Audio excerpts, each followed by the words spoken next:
Hi! Hello అండి. అందరికీ good morning friends. అందరూ ఎలా ఉన్నారు? బాగున్నారా? నేను కూడా చాలా బాగున్నాను. ఈరోజు మన వీడియో వచ్చేసి బెల్లపు పొంగలైతే చేస్తున్నానండి అమ్మవారికి. శ్రావణ మాస్ శ్రావణ మాసం స్పెషల్ బెల్లపు పొంగల్ చేసి ఇట్లా అమ్మవారికి నైవేద్యం పెడితే మనం అనుకున్నవన్నీ నెరవేరుతాయి ఫ్రెండ్స్. మనస్ఫూర్తిగా పెట్టాలి. ఇప్పుడు వచ్చేసి మనం వీడియోలోకి అయితే వెళ్ళిపోదాము. ఒక బౌల్ తీసుకొని ఒక కప్పు నిండా రైస్ అయితే వేసుకుంటున్నాను నేను. రైస్ వేసి ఇంకొక పావు కప్పు కూడా వేసుకుందాము. కొంచెం జస్ట్ ఒక పావు కప్పు వేసుకుంటే సరిపోద్ది.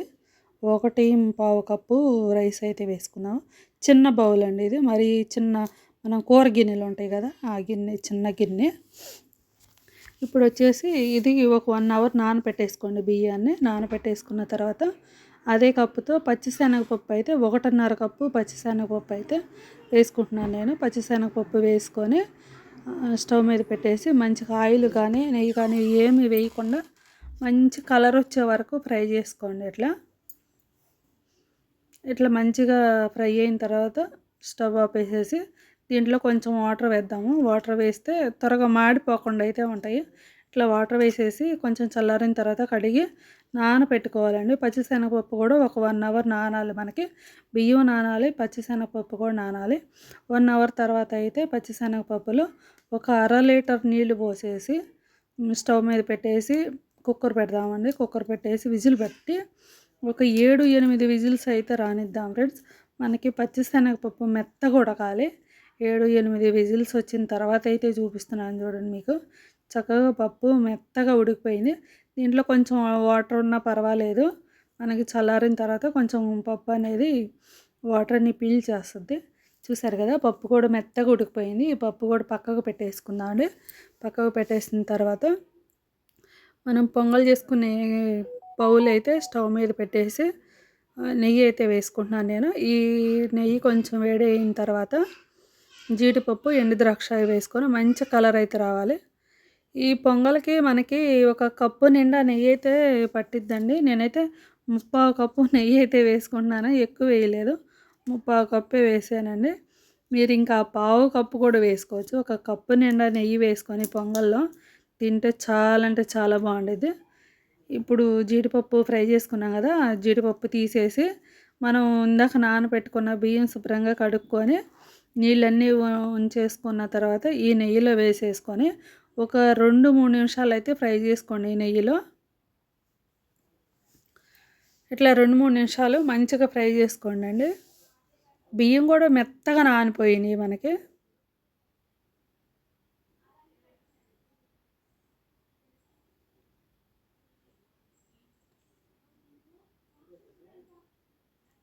ఇప్పుడు వచ్చేసి మనం ఫ్రై అయిన బియ్యంలో పాలైతే వేసుకుంటున్నాను. నేను లీటర్ పాలు అయితే వేసుకుంటున్నానండి. లీటర్ పాలు వేసేసుకొని ఇంకొక ఒక కప్పు నిండా వాటర్ అయితే వేసుకోవాలి. లాస్ట్లో వేసుకున్నాము, అవి తర్వాత చూపిస్తాను. ఇప్పుడైతే లీటర్ పాలు వేసేసుకొని చక్కగా ఉడకనిద్దాము. మనం దగ్గరుండి చక్కగా కలుపుతూ అయితే మంచిగా మెత్తగా ఉడకనివ్వాలి ఫ్రెండ్స్. అన్నం అనేది మనకి మెత్తగా ఉడకాలి. మధ్య మధ్యలో కలుపుతూ అయితే మంచిగా ఉడకనివ్వండి రైస్ అనేది. బియ్యం నానితేనే మనకి పాలు లీటర్ సరిపోతాయండి. బియ్యం నానకపోతే ఇంకొంచెం వాటర్ కానీ పాలు కానీ వేసుకోవాలి. ఇప్పుడు వచ్చేసి అది ఉడికేలోపు, మనకి రైస్ ఉడికేలోపు ఈ పప్పు అయితే కొంచెం మ్యాష్ చేసుకుందాము. కొంచెం మెత్తగా మ్యాష్ చేసేసుకోండి.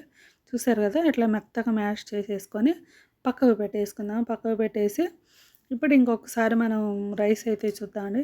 చూసారు కదా, మనం అచ్చం పాలు పోసాం కాబట్టి చక్కగా మన పొంగుతూ ఉండిద్ది. ఇప్పుడైతే కొంచెం మనం ఆ పాల గిన్నెలో ఒక కప్పు నిండా వాటర్ వేసి తర్వాత అయితే వేసుకుందాము మనం.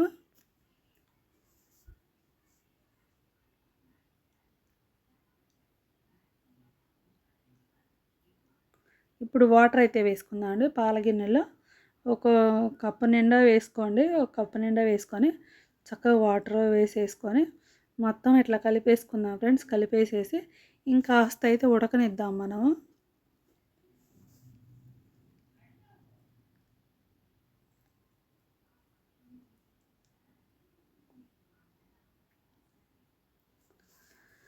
రైస్ కూడా మెత్తగా ఉడికింది ఫ్రెండ్స్, చూసారు కదా మెత్తగా ఉడికింది. ఇప్పుడు వచ్చేసి మనం యాలకులు పొడైతే ఒక అర స్పూన్ అయితే వేసుకుందాం, మెత్తగా దంచేసానండి.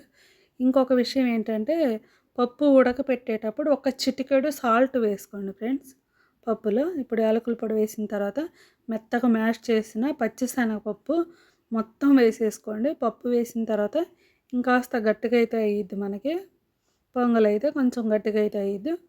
పప్పు ఉడకపెట్టేటప్పుడు ఒక చిటికెడు అంటే చిటికెడు సాల్ట్ వేసుకోండి. సాల్ట్ వేసుకుంటేనే స్వీట్లో చాలా బాగుండిద్దండి. కొంచెమే, జస్ట్ కొంచెం వేసుకోవాలి. మొత్తం ఒకసారి అట్లా కలిపేసిన తర్వాత బెల్లం అయితే 3 కప్పులు అయితే వేసుకోవాలి ఫ్రెండ్స్. నేను 3 కప్పులకి కొంచెం తగ్గించాను. మీరు బాగా స్వీట్ తినేవాళ్ళు అయితే 3 కప్పులు వేసుకోండి, సరిపోయిద్ది. ఇప్పుడైతే 2 కప్పులు వేసేసి మొత్తం ఒకసారి కలిపేసేసి ఇంకొక 3/4 కప్పు అయితే వేసుకుంటున్నాను నేను.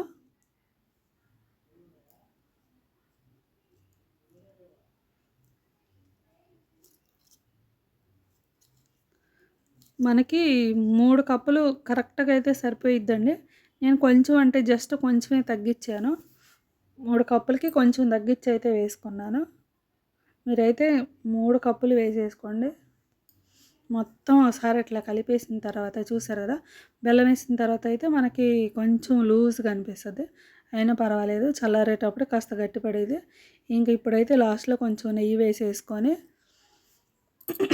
మనం ఇందాక ఫ్రై చేసుకున్నాం కదా జీడిపప్పు, ఎండు ద్రాక్ష కూడా వేసేసుకుంటే మన పొంగల్ అయితే రెడీ అయిపోయింది ఫ్రెండ్స్. చల్లారిన తర్వాత కొంచెం గట్టిపడిద్ది మనకి, సరిపోయిద్ది ఇట్లా ఉంటే మనకి. ఇప్పుడైతే స్టవ్ ఆపేసేసి సర్వింగ్ బౌల్లోకి అయితే తీసుకుందాం ఫ్రెండ్స్. ఈ వీడియో నచ్చితే మాత్రం తప్పకుండా లైక్ చేయండి. శ్రావణ మాసానికి ఈ పొంగల్ అయితే చేసి అమ్మవారికి నైవేద్యం పెట్టి మీరు మనస్ఫూర్తిగా మీరు అనుకున్న కోరికలన్నీ నెరవేరుతాయి ఫ్రెండ్స్.